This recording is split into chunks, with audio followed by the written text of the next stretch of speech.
Motorhead Garage, the program that each week introduces you to and shows you how to install the latest in exciting and innovative products for your vehicle. Now here's your host, Dave Dobson. Thanks for riding along with us here at Motorhead Garage, presented by DragonfireTools.com. Now, everybody loves a pickup truck, and a lot of folks need them every day. But the problem is, if you want to buy a new truck, it's like $100 grand. So people are sticking with old trucks like this 2006 Ram. It's a great truck, Lenny, but it has a lot of old technology in it. And what's the problem with that? Well, the older technology gives us slow spool up, right? Turbo boost is great when you're in the boost, but it's not so fun getting there sometimes. And then during that boost, you often see kind of what I like to call the school bus, where it takes off and then it leaves that little black cloud of smoke. And that black cloud of smoke isn't actually propelling the vehicle forward. It's just unwasted, unburnt energy, right? So yeah, so you're wasting fuel right there. Wasting fuel right there. And the drivability, you know, we all talk about how much horsepower we want, but what we're really wanting is we want instant throttle response. We want that really torquey feel off the bottom end. And the newer style trucks that are $100,000 have variable main turbochargers, bigger cubic inch motors. They've got higher injection with the injection systems, higher injection pressures. And with all of that stuff, they have that really snappy feel that these older trucks didn't have. Well, what we thought of was we wanted to get rid of the black smoke. We wanted to bring people something that was really torquey and snappy feeling.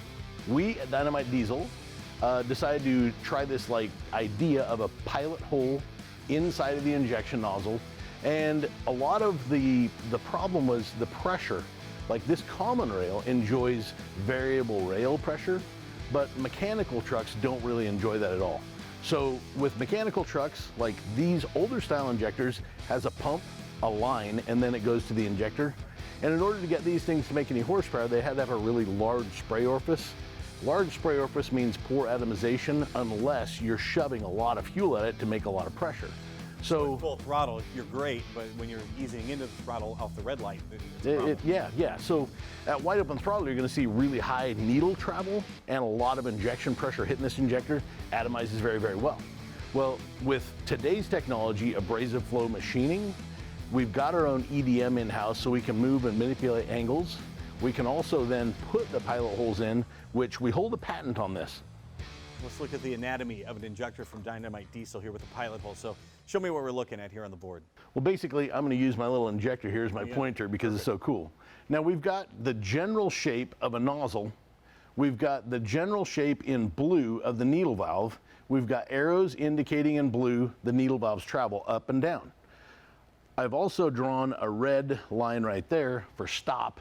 That's where the seat is. Nothing leaks past the seat unless it's supposed to go past the seat. So with common rail, we've got a solenoid at the top of that, and the solenoid tells the injector when to start passing fluid and when to fire. So what happens is below this seat, this gets flooded with diesel fuel in the green. That starts to flood. You're going to get these two little tiny pilot holes to atomize fluid and spray out into the piston bowl. And then under higher pressure, when the needle starts to rise further, you're going to go back to the primary spray holes, bypassing the pilot holes. Genius. So what are folks going to notice if they have injectors from Dynomite Diesel? First off, we balance things within 2%. So every single injector in that set is going to be 98, 99, or 100% of what its target goal was. Others are going to be within 15 to 20%, maybe 18% is kind of a real target. So very smooth, very drivable feeling. The pilot hole technology, like on a cold morning where you would chronically see a bunch of idle haze and things like that, that idle haze is going to be just seconds, not minutes worth of it. The pilot hole technology, because it's so much more efficient at those low idle speeds like that, the tachometer is going to be very stable, your brakes are going to be more under control, and the steering wheel is going to fight you less in those really low speed situations, especially on a hot day in, say, a mall parking lot or coming out of the post office, getting onto the street. If you're in a situation where you see that, there's the truck coming up the road and you're thinking, man, I know that once I get up to speed, I've got enough horsepower to kind of run away from that guy, but do I have enough throttle response to get away from that guy right now? The answer is chronically going to be yes, because this is going to give you that off the bottom from 0 mile an hour to 25 mile an hour. It's going to be a very noticeable difference. So none of that idle haze that you see in a lot of diesels. Better throttle response right off the bat. more efficient burning of the fuel, and none of that black soot. You can find all of this technology and how to get it at DynomiteDiesel.com. This stuff is incredible. We'll be right back with more great products for your vehicle here on Motorhead Garage, presented by DragonfireTools.com. Don't go away.